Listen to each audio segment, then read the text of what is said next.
한국은행의 금융통화위원회가 벌써 일주일 앞으로 다가왔네요. 네. 자, 이제 다음 주에 통화 정책이 결정될 텐데 1월에는 이제 환율 얘기를 좀 했거든요. 네. 그러면서 동결 조치를 내렸는데 이번엔 어떻게 될지 LS증권 우혜영 연구위원과 함께 통화 정책 방향과 증시 얘기 좀 해보겠습니다. 어서 오십시오. 네, 안녕하세요. 어서 오세요. 일단은 환율에 대해서 좀 알아볼 텐데 달러가 그래도 지금 어느 정도 하방으로 안정화되고 있다 뭐 이런 얘기들이 나오고 있는데 계속해서 안정화 국면을 이어갈 것인지 안정화가 되고 있음에도 불구하고 그래도 달러 강세 추세는 유지가 될 것인지 어떻게 판단하고 계신가요?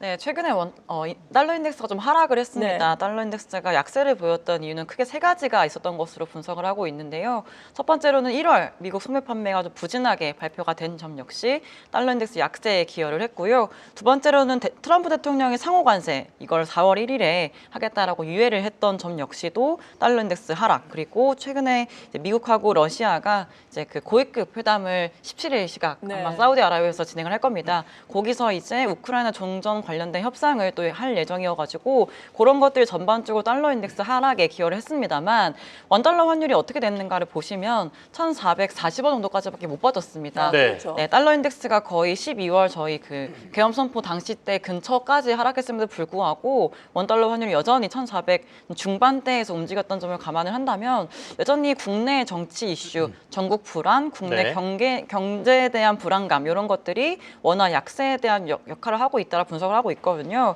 그래서 여전히 좀 원달러 환율이 추가적으로 빠르게 하락할 수 있는지 같은 경우는 이제 달러 인덱스가 빠르게 또 안정이 될 수 있는지에 달려 있을 텐데 말씀드린 것처럼 과연 이게 일시적인 달러 하락인지 아니면 추가적으로 하락할 수 있는지를 보셔야 될 것 같아요. 근데 아무래도 말씀드리고 싶은 부분은 만약 연준이 금리 인하를 빠르게 못할 경우에는 달러 인덱스 같은 경우에 빠르게 떨어지기가 어려운 환경이고 이제 1월 소매 판매가 좀 부진하게 나왔습니다만 이후에 고용 지표라든지 물가 지표 그 추가적인 2월 달 소매 판매 이런 것들이 또 부진하지 않을 경우에는 또 달러 인덱스가 더 안 빠질 수 있거든요. 그럼 결국에 원달러 환율 같은 경우도 달러 인덱스가 다시금 좀 올라가거나 버틸 경우에 추가적인 급락이 출현되기 어려운 환경이다라고 보고 있습니다.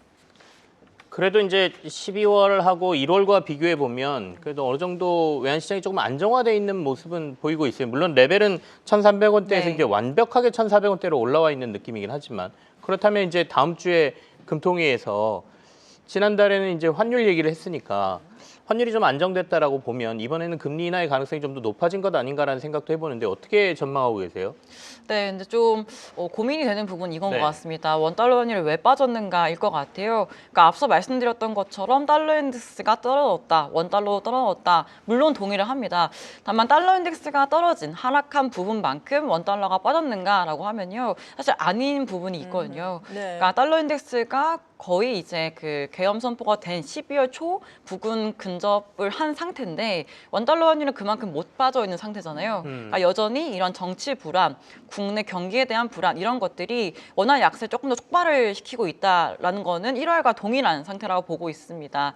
그래서 여전히 이제 한국은행에서 바라본다면 이차원 총재가 언급을 했듯이 이 원달러 환율이 정치 불안이 해소가 되면서 완화가 되면서 떨어졌냐라고 한다면 사실 아닌 부분이 크기 때문에 사실 2월 통방 때도 금리를 동결할 가능성도 남아 있다라 보고 있는 거고요. 이제 연준에서 금리를 지금 연내 뭐 한 번 할지 두 번 할지 불확실한 상황입니다. 여전히 시장에서는 한 두 번 정도로 보고 있긴 합니다만 만약 상반기 중에 금리를 빠르게 못 내릴 경우에는 한국은행에서도 빠르게 먼저 인하하기가 굉장히 부담스러울 수 있을 것 같고요.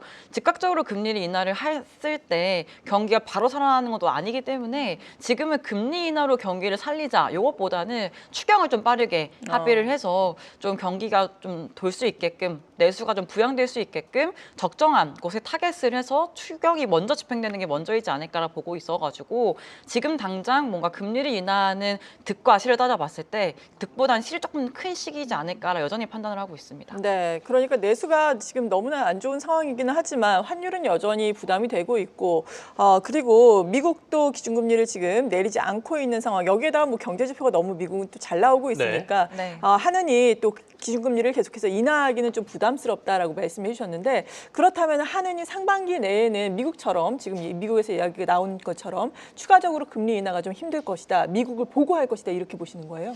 그렇지는 않습니다. 예. 일단 제가 봤을 때는 말씀드린 것처럼 원달러 환율이 안정이 되어가는 그림을 봐야 되는데 지금 안정이 되고 있는 그림이 국내 요인이 해소가 된 게 아니라 달러 인덱스 하락의 기인한, 주로 네. 기인한 하락이기 때문에 1월 통방 때 분석을 하고 판단을 내린 것과 사실은 2월 통방 때 직면한 상황은 거의 유사하다라 보고 있는 거거든요. 그래서 당장 1분기 중에 금리를 내리기보다는 추가적으로 이제 또 재판이 남아 있기 때문에 그런 것들을 좀 보면서 좀 어떻게 이렇게 해결이 되는 모습이 나아갈 건지 아니면 추경이 또 집행이 되면서 경기에 대한 전망이 지금보단 조금씩 좀 살아날 수 있다는 기대감을 가질 수 있는 건지 그런 것들을 한 1, 2개월 정도 보지 않을까라 말씀을 드리고 있고요. 지금은 금리를 인하하는 것 자체가 뭐 심리를 좀 긍정적으로 변화시킬 수는 있습니다. 네. 다만 제가 중요하게 보는 거는 과거의 데이터를 봤을 때 이제 내외 금리 차가 이렇게 확대가 되는 구간이 있지 않습니까? 네. 이제 그랬을 때 발생할 수 있는 문제는 만약 연준이 금리를 빠르게 올려가지고 확대되는 건 문제가 없어요. 근데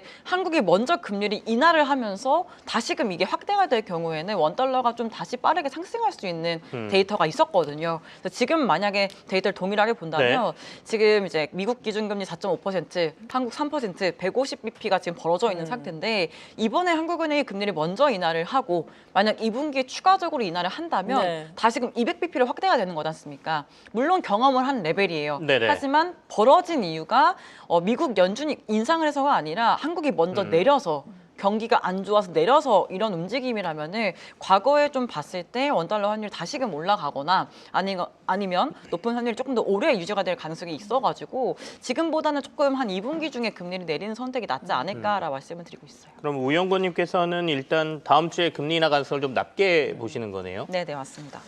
다음 주에는 금통위 말고도 최상목 권한대행이 경제장관 회의 열어서 건설 경기 종합 대책을 내놓는다고 했습니다. 그러면 이게 이제 기준금리 결정하고 좀 맞물릴 텐데 물론 인하의 가능성 좀 낮다고 하셨으니까 이런 것들이 좀 증시의 뭐 투자 심리를 좀 돌리는 역할을 좀 할 수 있을까라는 기대감도 있거든요. 어떻게 보십니까? 네, 발표를 뭐 하지 않는 것보다 하는 게 오히려 좀 좋은 건 맞긴 한데요.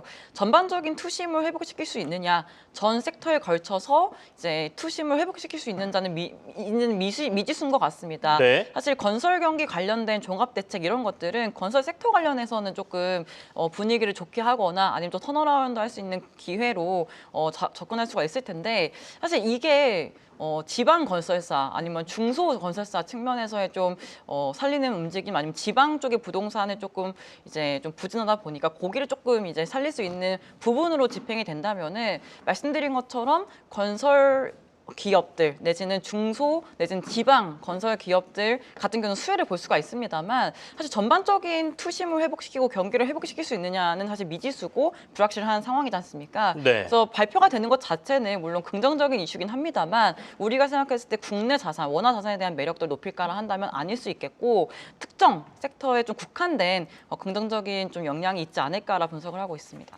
네.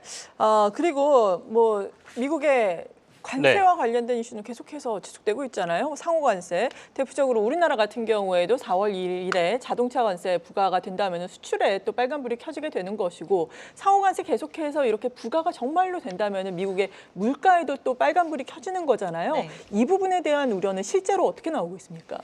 네, 사실 아직까지는 이 관세 부과라든지 이런 것들이 실제 물가 지표나 이런 것들로 반영은 되고 있지는 않습니다. 그렇죠. 예. 네, 그래서 시간을 두고 아마 지켜봐야 할 텐데요. 12월 FOMC부터 1월 FOMC 때도 그랬지만 연준 내부에서는 이미 이 트럼프 정책, 교역 정책, 뭐 이민 정책 이런 것들이 향후에 어떤 영향을 미칠지에 대해서 이제 시나리오별로 가정을 해가지고 전망에 지금 녹이고 있는 상황인 건 맞습니다. 또 어떻게 반영이 되고 있냐면은 이제 교역 정책 같은 경우는 말씀 주신 것처럼 관세가 부과되면은 미국 내 수입 물가가 상승하게 되는 거고 기업들 입장에서는 이 비용이 올라가는 거를 어떻게 할까라 고민을 하면 당연히 가격 전가를 시키겠죠. 그러면 시차를 두고 소비자 물가 같은 경우도 좀 올라갈 수 있는 가능성이 존재하기 때문에 이 교역 문제, 교역 정책 이런 것들은 이제 인플레이션 상방 리스크다 이미 반영을 하고 있고요. 이민 정책 같은 경우도 아직 좀 어떻게 진행될지는 미지수긴 합니다만은 이제 그 고용, 공급을 제한시키면서 다시금 임금이 올라갈 수 있는 리스크가 있습니다. 네. 임금이 올라갈 경우에 또 발생할 수 있는 리스크는 서비스 물가가 다시금 다시 올라갈 수 있는 거거든요.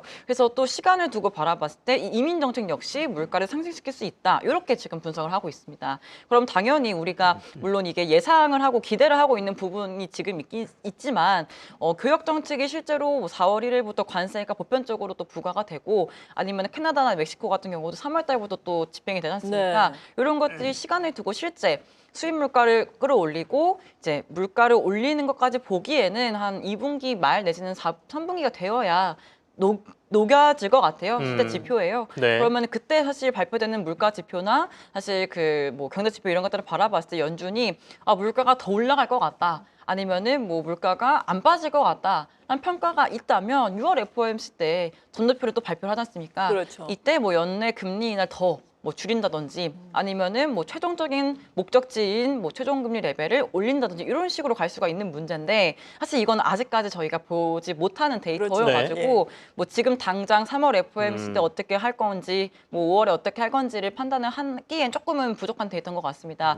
다만 방향성이나 기대감, 예상은 물가를 높일 것 같다는 부담감이 있기 때문에 아마도 상반기 중에는 금리를 내리기 굉장히 어려운 시기인 것 같아요. 그래서 1분기 중에는 3월 FOMC가 남아 있는데요. 동결 예상을 하고 있고요. 네. 3월 FOMC 발표된 점도표 같은 경우에도 이제 물가에 대해서 조금 추가 상방 리스크를 열어놓는다든지 점도표 같은 경우도 연내 2번 인하에 대해서 만약 좀 회의적인 입장을 보인다든지 한다면은 미국 금리 같은 경우도 조금 추가적으로 상승할 수 있겠다라고 보고 있습니다.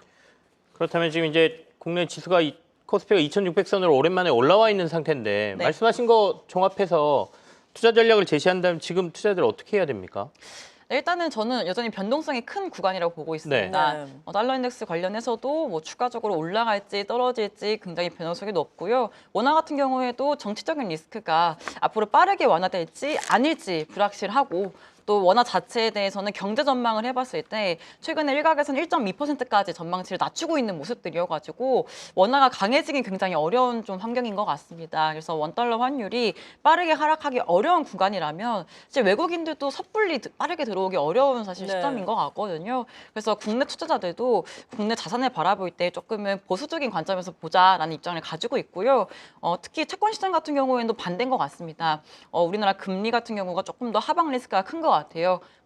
기준금리 추가 인하 기대감, 필요성 내지는 경기에 대한 부정적인 시각들 이런 것들은 장단기 금리를 하락시킬 수 있는 요인이기 때문에 오히려 지금은 국고채에 대한 매력도가 조금은 높은 것 같고요. 이제 2분기 뭐 말쯤 6월 FOMC 때 만약에 연준이 금리 인하를 시작을 한다면 그때부터는 미국 금리가 조금씩은 하락할 수 있는 또 모멘텀이 될 수 있어가지고요. 그때부터는 미국 국채에 대한 좀 매력도가 높아질 수 있다 보니까 그때는 조금 이제 미국채로 시선을 돌려보자 이렇게 보고 있습니다. 네. 네, 오늘 이렇게 시장의 큰 그림을 그려봤습니다. LS증권의 우혜영 연구위원과 함께했습니다. 감사합니다. 감사합니다.